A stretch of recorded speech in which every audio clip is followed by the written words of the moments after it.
Hey guys, it's time. What's the time? So at 4:47 now. We are in Bengaluru. I'm actually not going in a one-way. Don't worry. It's actually a service road. So yeah. All right. I've done a bit of an upgrade today. I don't know if I should call it an upgrade, downgrade. I don't know what it should be called, but definitely it has made a difference in the way how my bike performs. So I guess I should call it a upgrade. So I'll tell you what I did. So I had a bash plate, the engine guard that you call the bash plate. So I had it from MK Design. Now it did give good protection to my engine, sump, the exhaust headers as well. But the problem that I faced was more to do with the weight of it.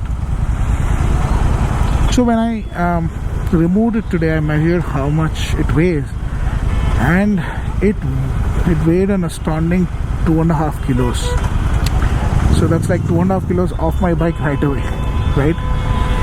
So what have I moved to? I actually picked up the stock what Royal Enfield sells for the Interceptor.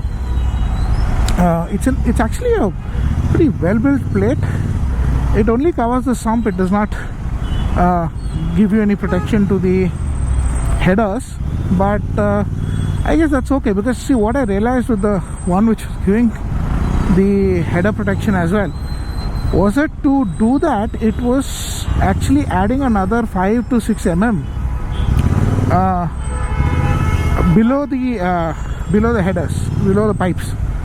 So what was happening is already the vehicle has a low ground clearance, and this was adding to the situation where the ground clearance was moving much, was actually being compromised. So what was happening is, even with the smallest of bumps, forget about a bump, even with the smallest of forget about the bumps, man. Even with the smallest of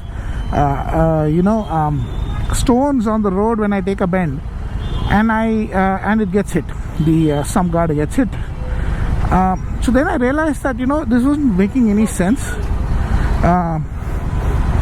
It was adding to the weight. I was feeling as if something was holding me down, and it didn't feel so comfortable with the MK Design ones.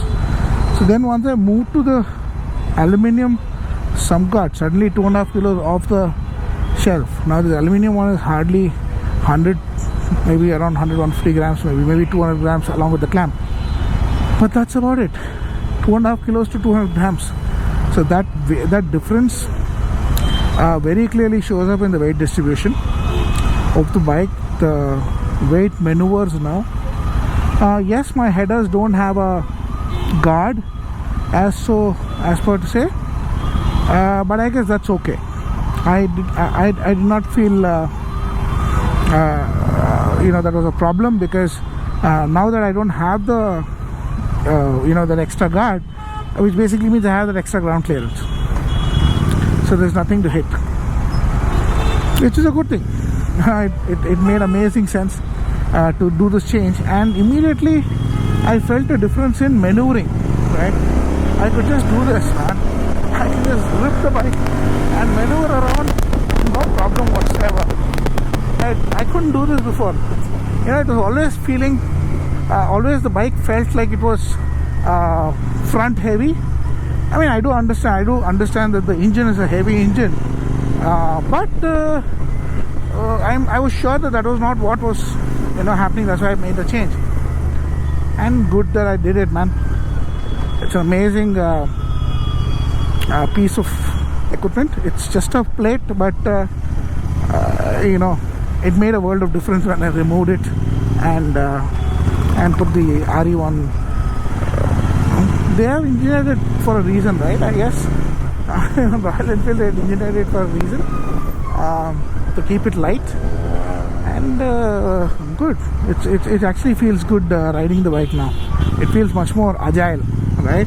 I can just maneuver around confidently and not feel as if the vehicle is gonna give away. So yeah, that's the video, guys. I'll see you in the next one. Subscribe.